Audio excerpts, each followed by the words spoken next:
Valeu, Stan Lee. Um dos meus filhos chegou em mim e falou assim: pai, o Stan Lee morreu. Eu falei: que isso, menino? Isso deve ser notícia fake.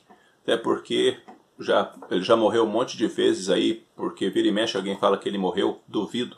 Ele falou: mas dá uma olhada aqui. Aí eu olhei, vi que era um site onde a notícia realmente podia ser verdadeira e saí atrás de buscar informações e, de fato, o Stan Lee havia falecido aos seus 95 anos de idade. Fui então falar com o Fernando Bedin lá do Central HQ. Falei: cara, você está sabendo que o Stan Lee morreu? E ele falou: cara, eu fiquei sabendo agorinha também, já pensou? E aí a gente conversou um pouquinho e, obviamente, tem toda aquela situação da pessoa ter morrido e, embora seja uma coisa que, via de regra, né, a gente acha que não vai acontecer nunca, justamente por ser, por exemplo, o Stan Lee, né? Mas ele já estava com 95 anos de idade, teve uma vida longa e pode-se dizer que muito bem vivida. Foi um homem de sucesso, um homem que alcançou muitas coisas, um homem que em muitos momentos se envolveu em polêmicas, onde também, infelizmente, existem pessoas que não gostam dele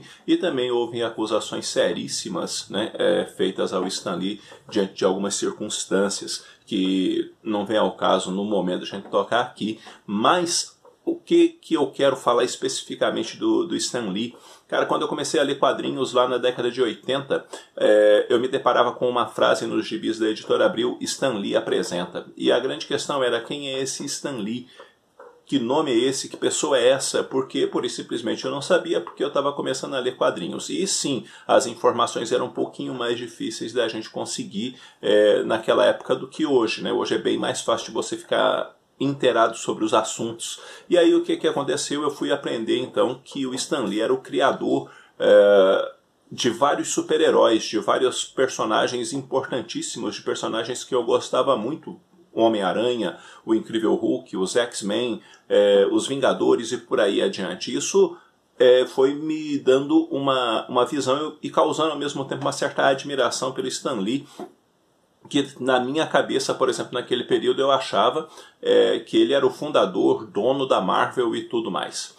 Depois eu fiquei sabendo que não era exatamente isso, né? Mas ao mesmo tempo é muito difícil você pensar Marvel sem pensar no Stan Lee, porque ele, sob muitos aspectos, acabou sendo a alma, né, da editora, por quanto do volume de criações dele. Obviamente que nós não podemos desmerecer a importância dos desenhistas e do papel importantíssimo no desenvolvimento dos roteiros do Stan Lee, que o Steve Ditko teve, o Jack Kirby, entre outros, não é mesmo? Só que a grande questão aqui ainda é o Stan Lee. O Stan Lee, ele sempre soube vender muito bem o produto, né, que ele estava oferecendo. E isso fez dele um homem, na verdade, de muito sucesso. Ele pode ter dado as mancadas dele, mas inegavelmente ele se tornou um homem de muito sucesso. Algumas coisas, por exemplo, chamam a atenção, por exemplo, de quando ele criou o Homem-Aranha.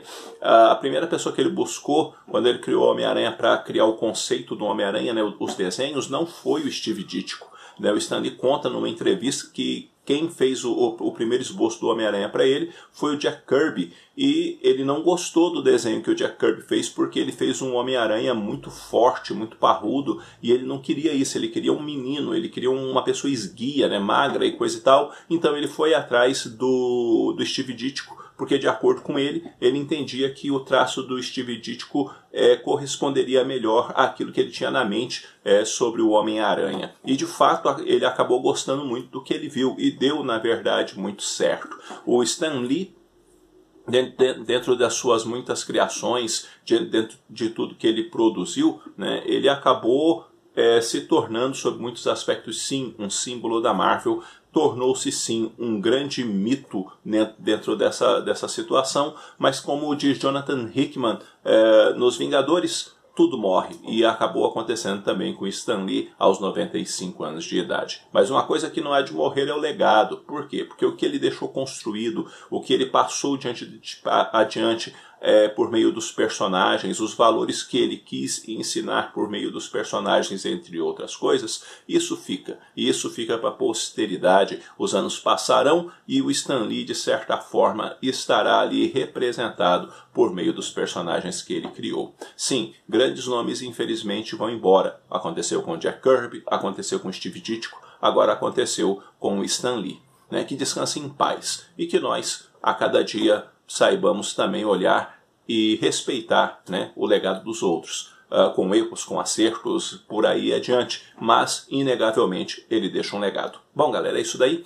eu vou ficando por aqui, eu espero que esse vídeo tenha sido útil para vocês de alguma maneira, um abraço forte em todo mundo, até a próxima.